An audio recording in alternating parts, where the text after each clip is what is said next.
ललितपुर विधानसभा में जहां पर ललितपुर नगर पालिका और नगर पंचायत तालबेहट में जीत के बाद हम लेके चलते हैं नगर विधायक रामरतन कुशवाहा जी के पास और जानते हैं क्या है उनका कहना।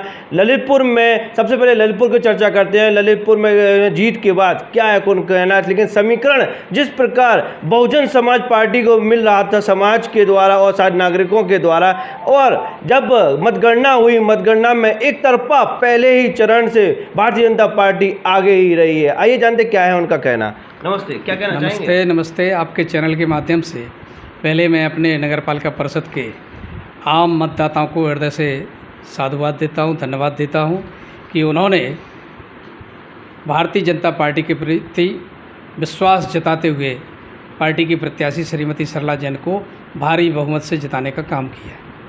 वहीं पर आपको समीकरण में है कि बादल के तौर पर जब मतगणना के पहले बन रहे थे कि बीएसपी आगे जाएगी, लेकिन जब मतगणना स्टार्ट होने का बीजेपी आगे। क्या देखिए, पुलावी ये कहते ख्याली पुलाव जी पक रहा था। हमने कहा भी था, हमने कहा अभी काउंटिंग के पहले तक सब जीत जाओ, लेकिन जब काउंटिंग होगी तो जनता के द्वारा जो मत दिया गया है वही निकलेगा पेटी से। और जब काउंटिंग शुरू हुई तो पहले ही राउंड से आपने देखा होगा आखिरी राउंड तक किसी भी राउंड में भारतीय जनता पार्टी यहाँ चुनाव नहीं हारी। और जहाँ तक लोगों की कहने की बात है कि कुशवाहा समाज, साहू समाज, ब्राह्मण समाज पूरा का पूरा बसपा को गया, ये तो आपने काउंटिंग में देख लिया होगा। हल्ला कितना ही करे, लेकिन हम जानते हैं सर्व जाति का वोट भारतीय जनता पार्टी को मिला है और बहुमत के तौर पर सभी जातियों ने सर्वाधिक वोट भारतीय जनता पार्टी के पक्ष में किया।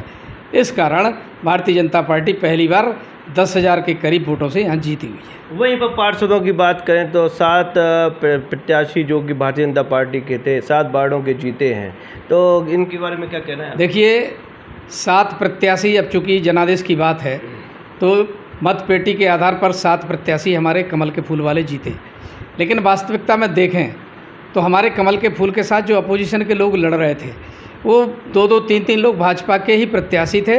और चूँकि कमल के फूल के प्रत्याशी ने समय रहते उनकी कंप्लेंट नहीं की पार्टी के पास, अन्यथा उनका निष्कासन होता तो कुछ मेंबर्स हमारे और बढ़ जाते।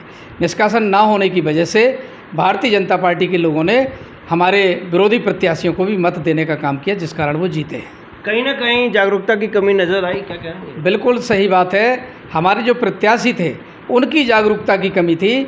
वो समय रहते अपने आप को ये समझ नहीं सके कि हमें क्या करना चाहिए क्या नहीं, और इस कारण उन्हें हार का मुंह देखना पड़ा। ललितपुर विधानसभा में एक जब मतगणना के बाद रिजल्ट हुआ तो चुनाव चिन्ह हथौड़ा सब अधिकतर वोट ले गया, जो कि कांग्रेस और सपा को भी पीछे पछाड़ दिया। इस बारे में देखिए, हमें जानते हैं जो महिला वो चुनाव राबिया बानो चुनाव जो लड़ रही थी, बहुत ही संभ्रांत महिला है और निश्चित रूप से मैं तो उसको धन्यवाद दूंगा।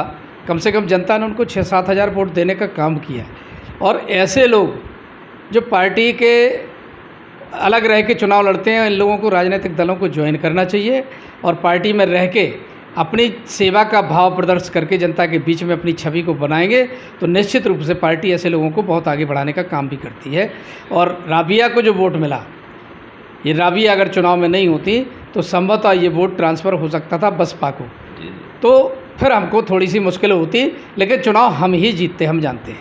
तो कहीं ना कहीं राबिया अगर भारतीय जनता पार्टी में शामिल होना चाहे तो क्या आप उन्हें शामिल करेंगे? बिल्कुल। अगर राबिया जैसी महिलाएं जो चुनाव में थीं और वो पार्टी में शामिल होने के लिए आवेदन करेंगी और आना चाहेंगी, तो मैं तो चाहूँगा कि मेरी ओर से उनको निश्चित रूप से पार्टी में शामिल किया जाए। चलिए, बहुत बहुत धन्यवाद।